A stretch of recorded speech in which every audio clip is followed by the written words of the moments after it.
Hello મિત્રો, જય શ્રી કૃષ્ણ। આજની આપણી ચેનલ ધાર્મી મકવાણા વ્લોગ્સમાં આપનું સ્વાગત છે।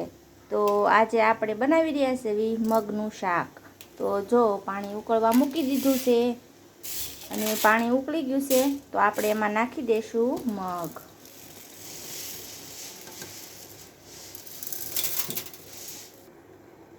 આપણે જો મગને બાફા મૂકી દીધા છે, એમાં નાખી દઈશું મીઠું।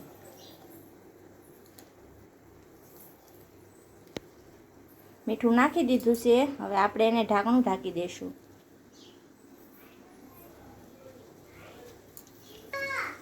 જો આપણે ઢાંકણું બંધ કરી દીધું છે એટલે મગ બફાય એટલે આપણે ત્યાં સુધી રાહ જોઈશું।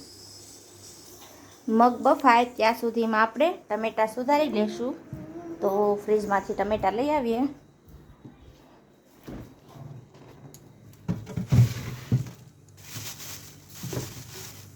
જો ટમેટું લઈ લીધું છે,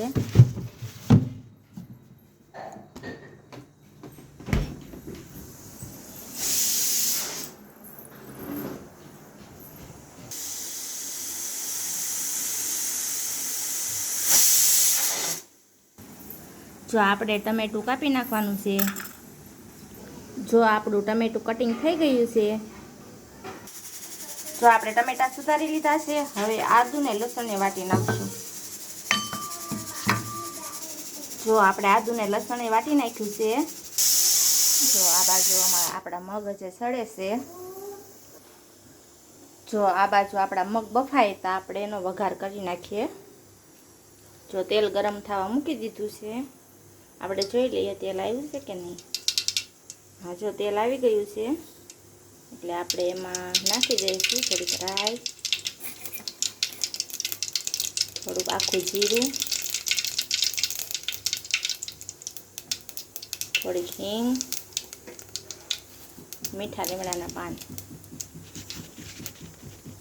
હવે નાખી દઈશું આદુ લસણની પેસ્ટ।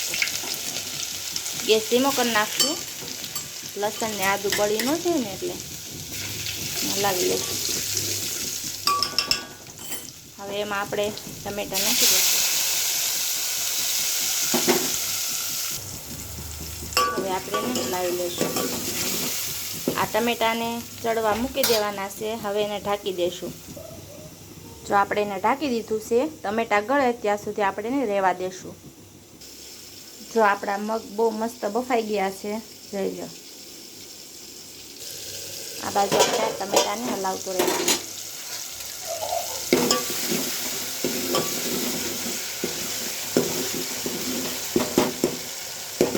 જો ટમેટાં ગળી ગયા છે તો એમાં આપણે નાખી દઈશું મરચું।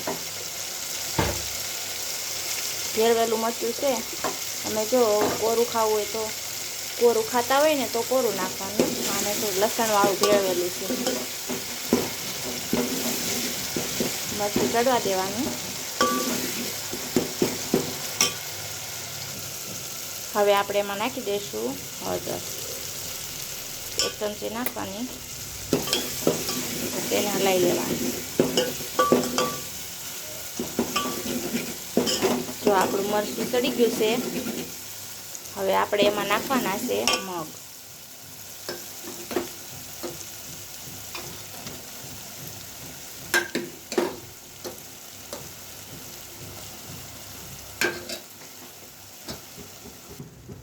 જો આપણે મગ નાખી દીધા છે, એને હલાવી લઈશું।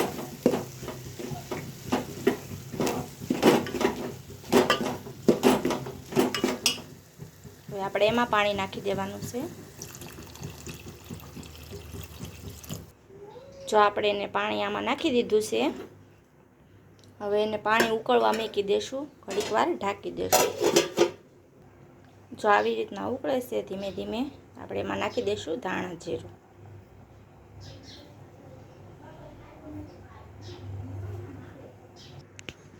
જો આપણું શાક રેડી થઈ ગયું છે, હવે આપણે એમાં નાખી દઈશું કોથમરી।